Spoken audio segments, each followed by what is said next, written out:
Il est né, il n'y a même pas 24 heures. Aylan, 2,810 kg, est arrivé avec 2 bonnes semaines d'avance.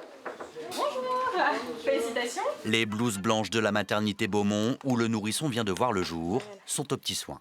Sur les petits bébés, on a besoin de beaucoup plus d'attention, ils ont plus de difficultés à s'alimenter, à prendre bien comme il faut le sein. C'est pour ça qu'on reste très vigilant sur les premiers jours qui sont essentiels pour favoriser et la montée de lait chez maman et du coup une bonne succion chez bébé et que l'allaitement se passe bien pour tout le monde. Mais les auxiliaires de puériculture roubaisienne disent être à bout et le manifestent. Elles doivent faire face depuis plusieurs mois à un afflux de bébés, notamment prématurés, suite à une fermeture partielle de la maternité Jeanne de Flandre. Plus de patients, pour certains fragiles, mais aucun personnel supplémentaire. On fait face comme on peut, avec toujours dans la bienveillance et la qualité. Mais là, ça commence à être compliqué pour nous psychologiquement de tenir. Il y a beaucoup de fatigue, il y a beaucoup de burn-out, des jeunes de moins de 30 ans surtout qui sont là depuis pas très longtemps, qui sont en burn-out et des pleurs chaque jour par nos collègues auxiliaires.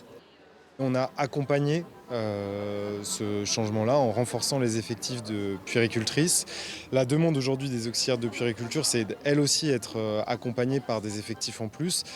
On a engagé la réflexion et la discussion avec elles et on devrait aboutir bientôt sur des mesures concrètes. Mais le projet de loi de finances de la sécurité sociale n'est pas fait pour rassurer ces personnels de santé qui réclament une augmentation de 10% de leur budget.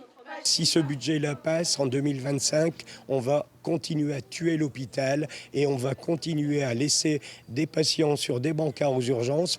Le budget 2025 de la sécurité sociale doit être entériné d'ici à la fin de l'année.